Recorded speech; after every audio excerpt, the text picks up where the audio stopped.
Alors, le président américain a vu 1 million de personnes le jour de son investiture. C'est vrai ou c'est faux, Géraldine? C'est faux, Thomas. Et cet acharnement à nier l'évidence consterne des pans entiers du National Mall, cette grande zone verte au cœur de Washington, était clairsemée vendredi. Même chose dans les gradins qui bordaient la parade. Des milliers de photos le prouvent. Et les spécialistes convoqués par la presse ont estimé la foule entre 250 et 600 000 personnes. Difficile d'être plus précis. Le service des parcs nationaux qui gère cet espace ne fait plus de comptage officiel depuis 95 et une autre polémique. Reste, pour aider l'évaluation, le comptage des tickets de métro. 570 000 utilisés vendredi, 2 fois moins que 8 ans plus tôt pour l'investiture de Barack Obama. Entre 1 million et 1 800 000 personnes s'étaient rassemblées ce jour-là. Donc Donald Trump, clairement, n'a pas eu la même audience, même si d'autres ont fait pire. Bill Clinton, réélu en 97, avait lui rassemblé 250 000 supporters. Ouais, ce qui semble incroyable, Géraldine, c'est que Donald Trump se crispe, qu'il aille jusqu'à mentir sur un sujet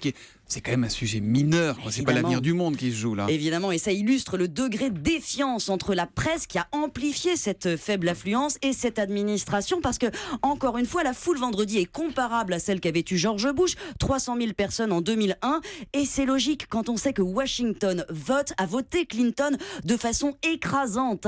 4% des voix seulement pour Donald Trump dans la capitale, 12 723 personnes exactement ont voté pour lui, pas de quoi remplir le mall. À la télévision, il ne bat pas non plus de record, 31 millions d'Américains ont regardé la cérémonie, mieux qu'Obama en 2013, 20 millions, mais moins qu'Obama version 2009, la première version, 38 millions. Cette année-là, il faut le dire, un concert géant et gratuit avait rassemblé les plus grandes stars autour du nouveau président, le premier président noir des États-Unis. Donald Trump était seul cette année et il va le rester apparemment pour assurer le show. J'ose à peine dire que c'est un faux pour Donald Trump, j'ai peur qu'il envoie un tweet. Allez, détends-toi Donald, c'est pas si grave. Merci Géraldine Vossler.